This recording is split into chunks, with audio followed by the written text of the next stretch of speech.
Hello, it's Who time once again, and as you know, the first wave of Doctor Who B&M sets for 2022 have finally, and very slowly, made their way out onto store shelves as of late September onwards. Now this video is clearly not a B&M hunt video, it's a bit different today.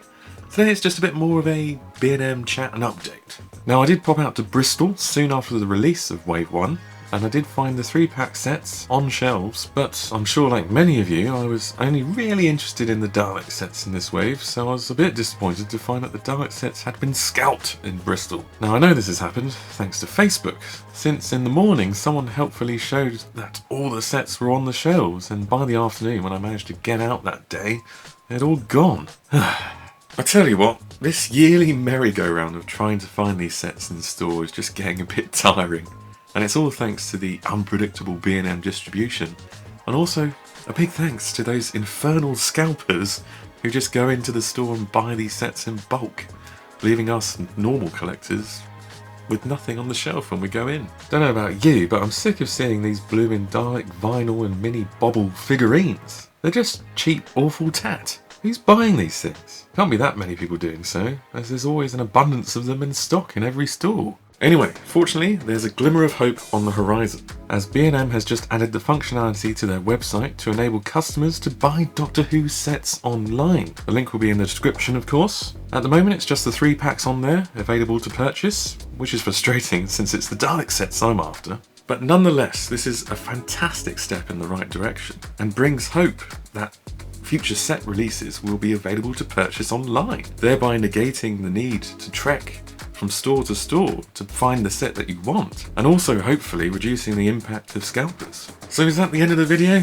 No, of course not. I'm very lucky that you, the viewers and the Doctor Who fan base, have come to my rescue and saved me time and fuel, and have gone out and got me the Dalek sets. I'm incredibly grateful.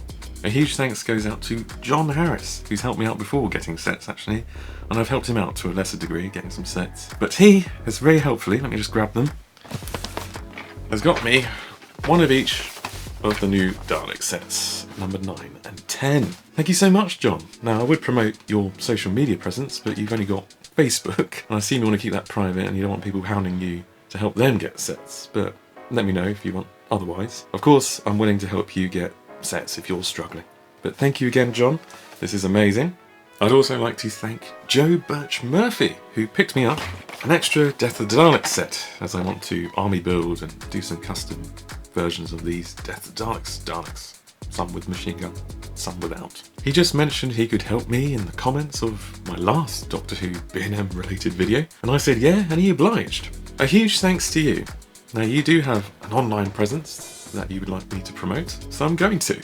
Joe has a YouTube channel called Alan and Joe, which is very focused on scary Halloween props, which is quite timely. So go and check that out, the link will be in the description. Whilst we're in a thanking mood, I've got a couple of honourable mentions. Firstly, a big thanks to Jonathan Reed, who's been a big supporter of my channel. He's liked a lot of my posts on Twitter and Instagram and shared my YouTube content. He's also offered to help with picking up these new Doctor Who B&M sets. Like me, John is also into making custom Doctor Who figures, so I recommend going and checking out his Insta account. He's got some good stuff on there, plus he's also got Twitter, so please go and give him a follow on both of those platforms. Links are in the description, of course. Plus, I'd also like to thank Faye, or Doctor Who Figs and Customs on Instagram, for her lovely message, which really lifted my spirits. She's kindly allowed me to share it with you all, so here we go. Hey there, this is such a random message, but I just wanted to say thank you to you.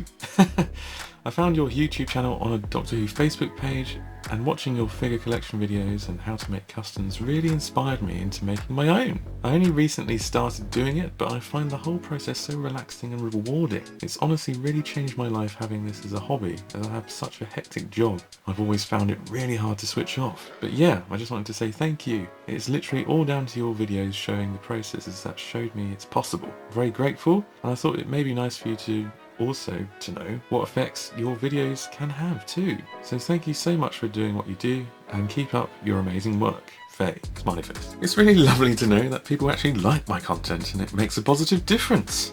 Sometimes in the edit, it takes so long and you're thinking, why on earth am I spending so much time on this? But as long as people find the videos entertaining, useful and informative, I'll keep making them, so do let me know.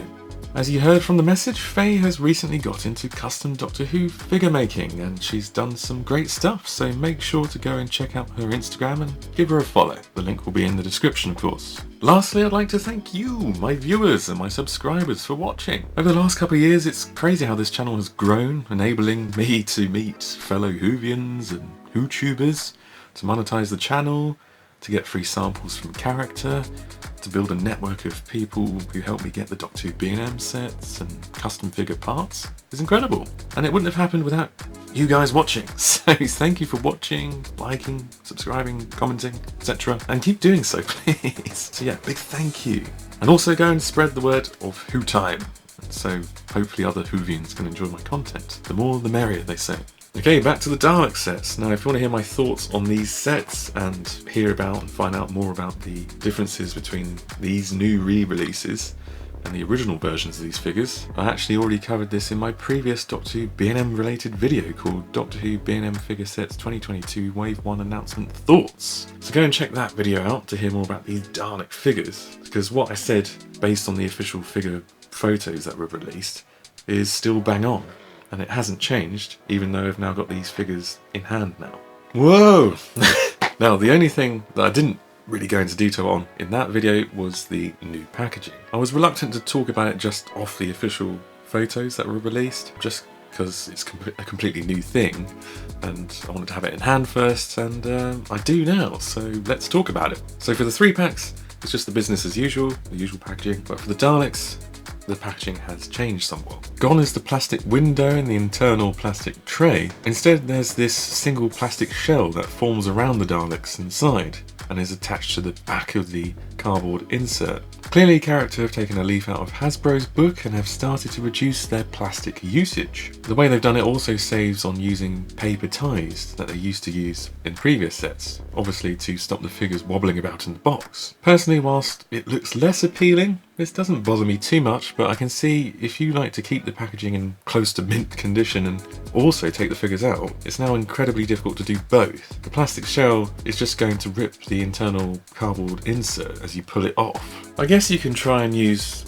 adhesive remover on the back of the cardboard insert, following the seal line of the plastic shell, obviously putting it on in stages, dabbing it on, not chucking it on.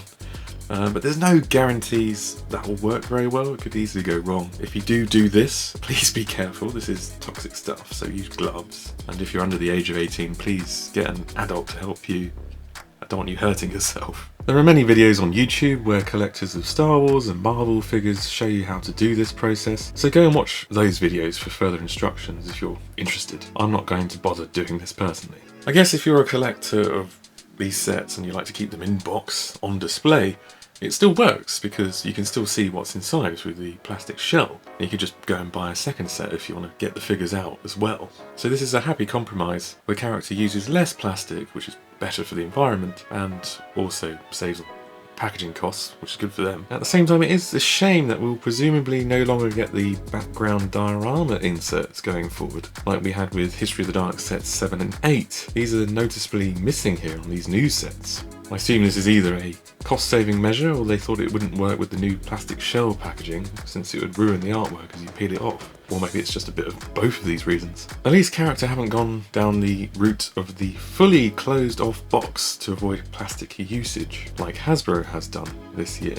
Otherwise, we'll end up with the issues that poor Marvel Legends and Star Wars Black Series collectors are currently experiencing. For example, figures are being stolen out of the box without staff noticing until a purchase is made by an honest customer. Also, there are customers who are buying the sets and then returning them for a refund, but have put different figures inside it, which goes unnoticed until another honest customer goes and buys them. Obviously, you also have the issue of not being able to see the paint applications before purchase, since it's in a closed box, so you may get a figure with wonky eyes or sloppy paintwork that's not within lines and edges, and obviously that's more of an issue for people who don't make custom figures and know how to fix that. Hopefully character doesn't go fully down this path of closed boxes with no windows. One more thing before we go, we've got some leaked photos. Ooh, I hear you say. A Chinese Insta account randomly just released images of some of the figures in the upcoming second wave of sets for 2022, as you do. Link will be in the description, of course. As you can see, we've got Yaz with her look from Eve of the Daleks, with a new head sculpt. You can see from the new hairdo that it's an entirely new head. We've also got a David Bradley First Doctor, a newly sculpted head on a First Doctor body. We've also got a 13th Doctor repaint with her look from Once Upon a Time in the Flux series 13, with the inverted coat colours. We've also got a 9th Doctor repaint with a blue jumper and blue trousers. I think this is a look from either the comics or Big Finish, I'm not quite sure. Lastly, we also have David Bradley First Doctor's TARDIS, taking the First Doctor TARDIS sculpt from last year's set, but with different paint apps. It has a brighter shade of blue for the main body and then a black base, plus the door sign sticker looks new too. So that's all very exciting. Well, that's your B&M update. I'll probably do another video once Wave 2 is announced. Hopefully that's before the end of the year and it's not delayed until early next year. That would be a shame, fingers crossed. And now we've got to that point in the video where I go, don't forget to like and comment on this video. Don't forget to subscribe to the channel. Don't forget to click on that bell for notifications of new content. And if you want more from me, my custom figures, etc., my views on Doctor Who, go and follow me on Twitter and Instagram. My Twitter handle is at WhoTimeUK and my Instagram is www.instagram.com/WhoTimeUK. Thanks again for watching and I'll see you in the next vid.